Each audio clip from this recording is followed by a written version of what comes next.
नमस्कार साथियों। वाल्मीकि रामायण से संबंधित मैं कुछ महत्वपूर्ण प्रश्नोत्तरी लेकर आया हूं, जो कि फर्स्ट ग्रेड और सेकंड ग्रेड दोनों के लिए ही महत्वपूर्ण सिद्ध होगी। मैंने आज से ही इस टेस्ट सीरीज को प्रारंभ किया है। संपूर्ण साहित्य की टेस्ट सीरीज मैं यूट्यूब चैनल पर ही उपलब्ध करवा दूंगा। चूँकि आज ही फर्स्ट ग्रेड और सेकंड ग्रेड का टाइम टेबल भी जारी हो चुका है, तो अपनी पढ़ाई में लग जाइए। पहला क्वेश्चन है, महाकाव्य से विभाजनम भवति। महाकाव्य का विभाजन होता है कांडों में, उच्छ्वासों में, सर्गों में या फिर अंकों में। तो जो महाकाव्य हैं उनका विभाजन सर्गों में होता है। राइट आंसर होगा सर्गेषु। महाकाव्य से मुख्य रस नास्ति। महाकाव्य का मुख्य रस नहीं है। श्रृंगार, वीर, शांत या फिर करुण। तो जो महाकाव्य होते हैं उनमें तीन रस तो प्रधान होते हैं। एक तो श्रृंगार होता है, एक वीर होता है और एक शांत रस होता है, जबकि करुण रस ये मुख्य रस नहीं होता है।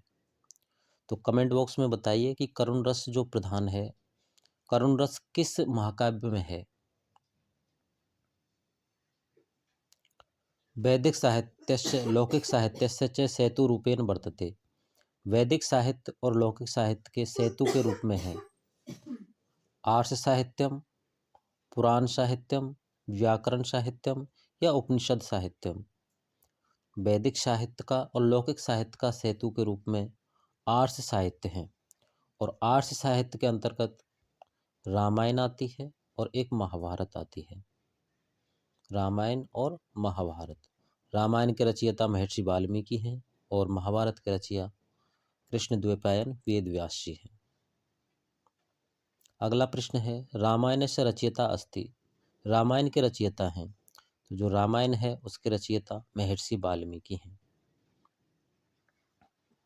नेक्स्ट क्वेश्चन, रामायण से मुख्य रस अस्ति। रामायण का मुख्य रस है। तो अभी मैंने आपसे प्रश्न पूछा था कि करुण रस प्रधान कौन सा महाकाव्य है, तो करुण रस प्रधान रामायण है। तो रामायण का मुख्य रस हो जाएगा दोस्तों करुण।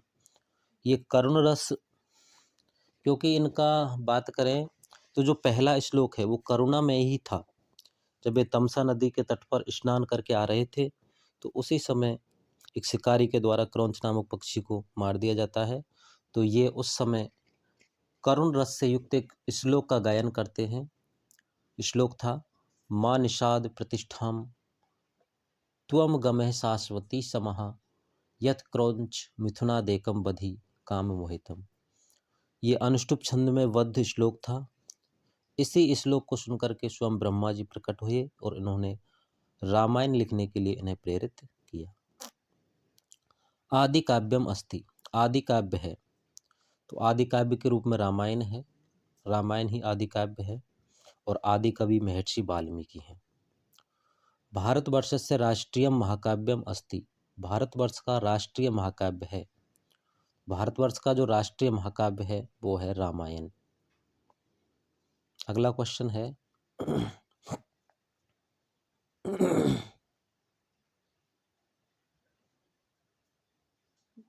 7 के बाद 8। रामायण से कथा वस्तु विभक्ता अस्ति। रामायण की कथा वस्तु विभक्त है पंचकांडेषु, सप्तकांडेषु, अष्टकांडेषु या फिर षटकांडेषु। तो जो रामायण की कथा वस्तु है वो 7 कांडों में विभक्त है। रामायण में 7 कांड हैं और 645 सर्ग हैं। कांडों की हम बात करें तो पहला कांड बाल कांड, दूसरा अयोध्या कांड, तीसरा अरण्य कांड, चौथा किष्किंधा कांड, पांचवा सुंदर कांड है, छठवां युद्ध कांड है जो कि सबसे बड़ा कांड है, और 7वें कांड की बात करें तो उत्तर कांड है। इनको याद करने का भी अपन सीधा कर सकते हैं। जैसे बचपन से स्टार्ट करें तो सबसे पहले बचपन में वाल कांड कर लेंगे।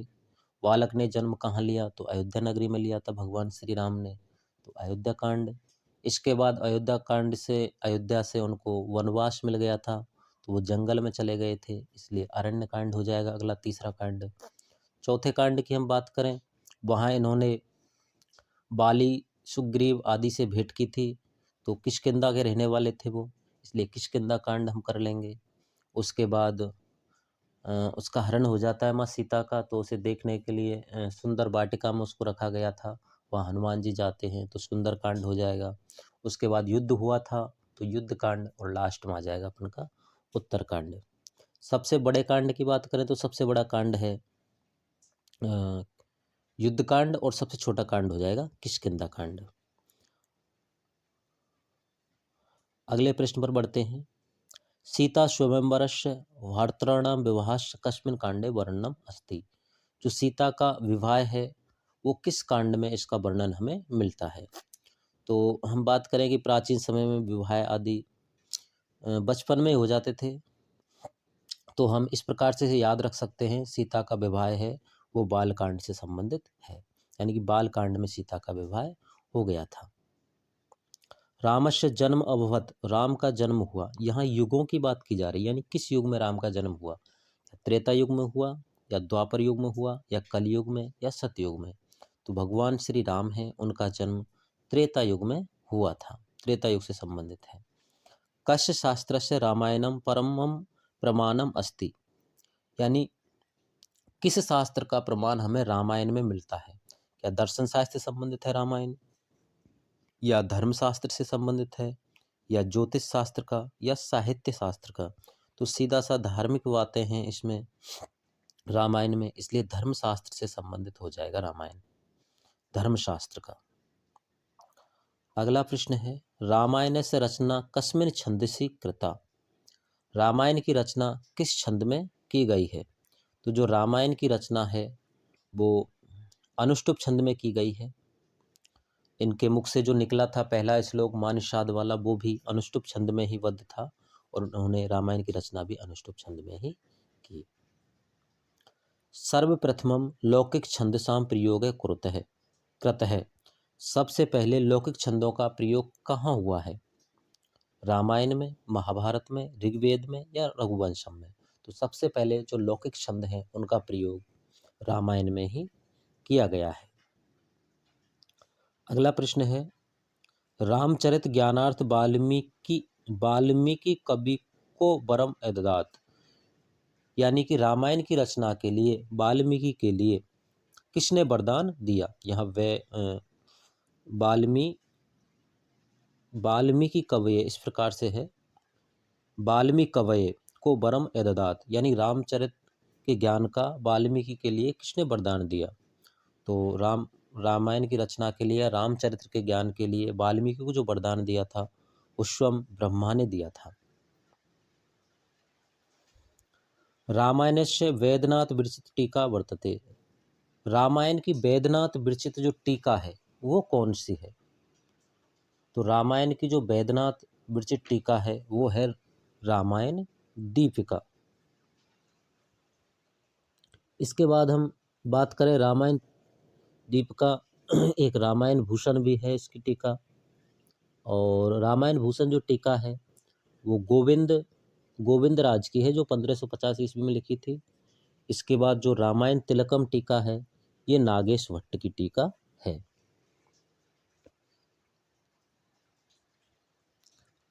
अगला प्रश्न 15 के बाद 16वां।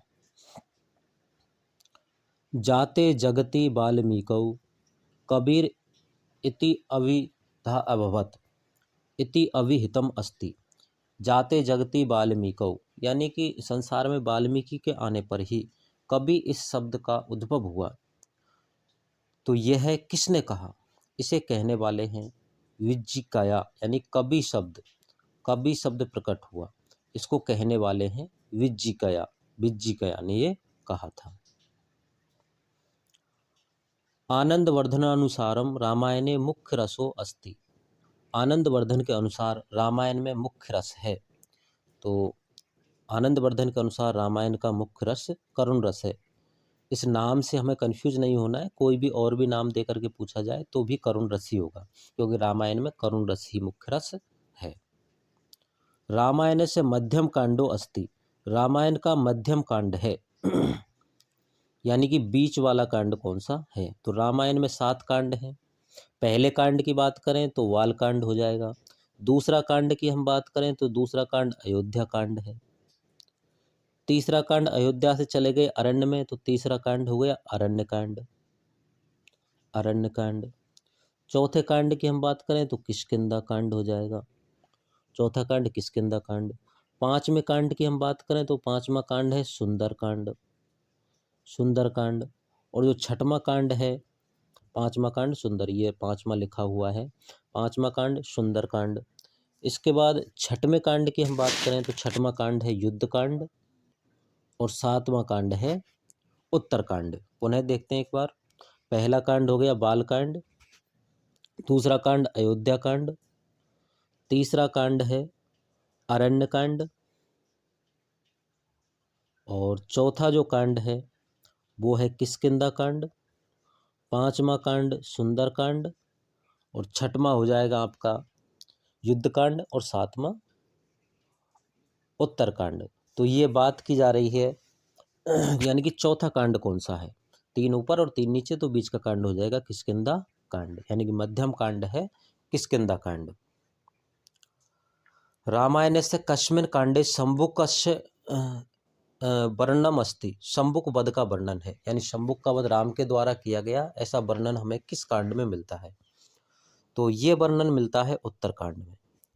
दोस्तों चूंकि इस प्रकार भी कहा गया है कई विद्वानों के द्वारा कि जो उत्तर कांड है वो स्वयं वाल्मीकि के द्वारा लिखा गया नहीं है, इसको बाद में जोड़ा गया है, क्योंकि वाल्मीकि ने शंभुक के द्वारा इस प्रकार से शंभुक ऋषि का राम के द्वारा वध किया गया ऐसी कोई जानकारी नहीं बताई है, क्योंकि राम के अच्छे चरित्र का उन्होंने वाल्मीकि ने वर्णन किया गया है। तो यहाँ कहीं ना कहीं राम का एक प्रकार से चरित्र, क्योंकि शंभुक एक ऋषि था और ऋषि के वध का साफ एक प्रकार से राम के हाथों वो नहीं करवाना चाहते थे, तो इस प्रकार से हम इसे याद रख सकते हैं कि उत्तरकांड बाद में लिखा गया था और शंभुक ऋषि का राम वध नहीं कर सकते, इसलिए उत्तरकांड में ही इसका वर्णन है।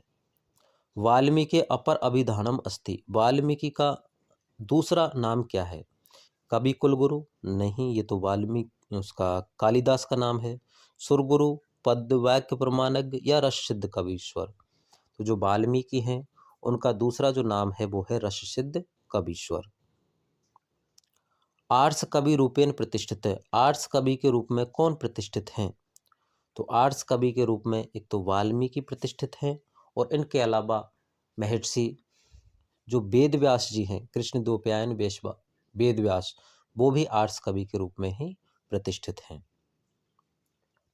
रामायणे कति श्लोकः, रामायण में कितने श्लोक हैं, तो रामायण में श्लोकों की संख्या की हम बात करें तो 24,000 श्लोक हैं, यानी चतुर्विंशति सहस्र श्लोकः। इसके अलावा सर्गों की हम बात करें तो सर्ग इसमें 645 सर्ग हैं और 7 इसमें कांड हैं।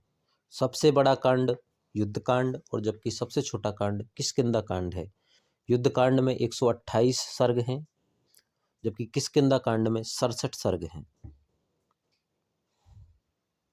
आर्ष काव्येषु चतुर्विंशति सहस्त्री अस्ति, यानी आर्ष काव्यों में 24,000 श्लोकों वाला क्या है, तो 24,000 श्लोक का हम जानते हैं रामायण है, आंसर हो जाएगा इसका। अच्छा, जय रामायणम महाभारतम और अग्निपुराणम, तो इसका राइट आंसर हो जाएगा रामायणम। राम भरतयो मेलनम अस्मिन कांडे, यानी राम और भरत का जो मिलन है वो कांड में है, यानी किस कांड में है,